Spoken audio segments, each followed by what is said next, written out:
Senior Foreign Affairs correspondent Greg Palacott joins us live from the Westminster Bridge in London. Greg, what are we learning about the victim? What are we learning more about the attack?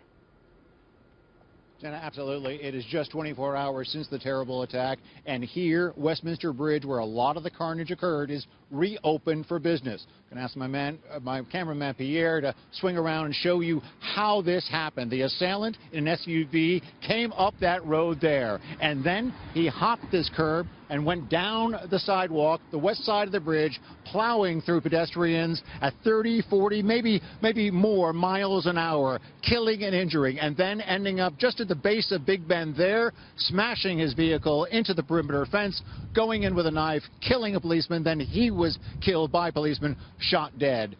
Jenna, this very spot holds a lot of significance, though. We believe it is very important because Kurt Cochran, the American that you just mentioned, could very well have died right here. He and his wife, we believe, were standing here when they were hit by the car. He was then thrown over this ledge and landed on that landing down there. He would later die of his wounds. His wife was injured there and was brought to one of the hospitals. He was one of 29 people who were, she was one of 29 people who were injured, 7 seriously. This, Jenna, as raids happened overnight throughout the UK, in Birmingham, and we understand here in London, people arrested, 8 arrested, believed linked to this attack. ISIS, as you say, has been claiming responsibility for the attack.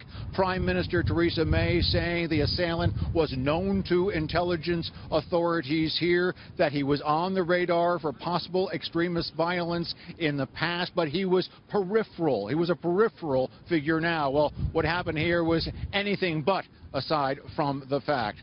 What happened here is now being closely studied. Forensic teams, according to Prime Minister May, going through all the details, trying to find out whether he was just a lone wolf or, in fact, that he was assisted, helped by other people. They're also trying to figure out exactly how this went down and how security could be improved. Finally, a lot of words also being said in support of that brave policeman, unarmed, standing at the gate to the Parliament grounds. He's the one that went face to face with this killer, and he is the one, in fact, who died. Tributes to him, tributes from cities around the world, especially here in Europe, has seen this kind of terror. This is the first time, in fact, in about 12 years that this city has seen this kind of carnage, and they are very grimly determined to continue to carry on as British people do. But again, this is the scene. One more time, Pierre. Let's look at the bridge. It was like this. You see a crowded scene of pedestrians now. This is the way it was. And our latest understanding is that car that he was driving went 30, 40, maybe more miles an hour, just slamming down people. And we believe the American who died in this attack happened right here. Back to you. Greg, it really brings it home, as most of our viewers were watching along with us yesterday as the news broke, and we were seeing the helicopter shots live of the bridge that you're now on, completely shut down. I have to say, it's quite remarkable that it's already opened back up again after what happened yesterday.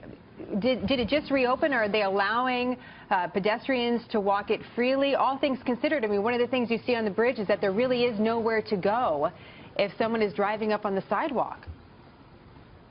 Exactly. Just reopened literally in the last hour or so. I think it's number one, I think first and foremost, a sign that the British people do not want to seem cowed by this terror. We heard it from Prime Minister May. She said it this morning in the House of Commons. She said, we are not afraid, and there's no better sign of showing that the British people are not afraid by, as you can see, and I'll ask Pierre just to show, you got the double-decker red buses, you got the black cabs, you've got tourists, and you have police, a huge police presence here still. But again, this area open for business, this area and all of England showing defiance in the face of this terror, Jenna.